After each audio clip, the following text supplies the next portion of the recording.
بسم اللہ الرحمن الرحیم۔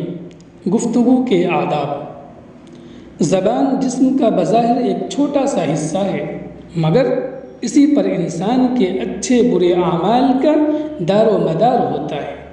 انسان کی شیریں کلامی اور سلیقہ مند گفتگو ٹوٹے ہوئے دلوں کو جوڑ سکتی ہے، جبکہ زبان کا غلط استعمال اور غیر ذمہ دارانہ گفتگو باہمی تعلقات کو ختم کر کے نفرت و عداوت پیدا کر سکتی ہے۔ اسی اہمیت کے پیش نظر قرآن و حدیث میں گفتگو کرنے کے ایسے آداب و طریقے بیان کیے گئے ہیں جن پر عمل کرنے سے انسانوں کے باہمی تعلقات استوار رہتے ہیں اور زبان کے غلط استعمال سے حفاظت ہوتی ہے۔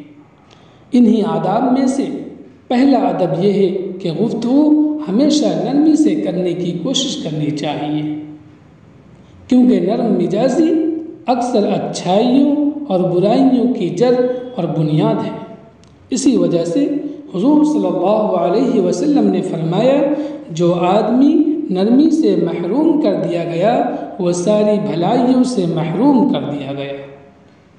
دوسرا ادب یہ ہے کہ جب کوئی بات کسی کو سمجھانی ہو تو گفتگو ٹھہر ٹھہر کر کرنی چاہیے، تاکہ بات سننے والے کو اچھی طرح سمجھ میں آ سکے۔ حضرت عائشہ رضی اللہ عنہ فرماتی ہیں کہ حضور صلی اللہ علیہ وسلم کی بات جدا جدا ہوتی تھی، جس کو ہر سننے والا سمجھ لیتا تھا۔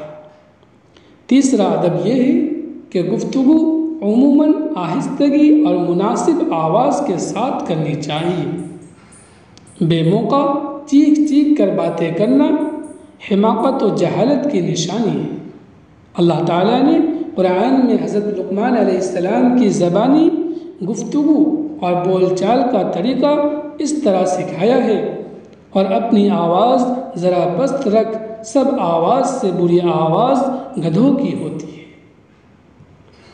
چوتھا ادب یہ ہے کہ گفتگو مختصر اور بامقصد ہونی چاہیے، کیونکہ مخاطب لمبی بات سننے سے اکتا جاتا ہے۔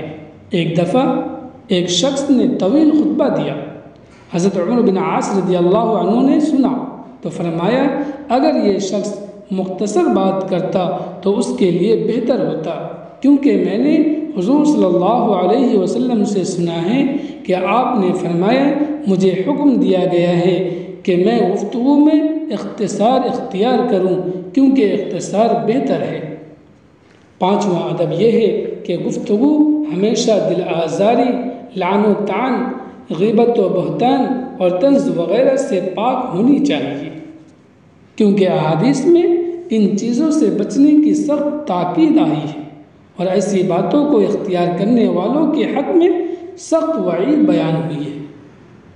چھٹا ادب خاص طور پر عورتوں کے لیے یہ ہے کہ وہ مردوں سے نزاکت کے ساتھ گفتگو نہ کریں، بلکہ کچھ پھیکے انداز میں بات کریں۔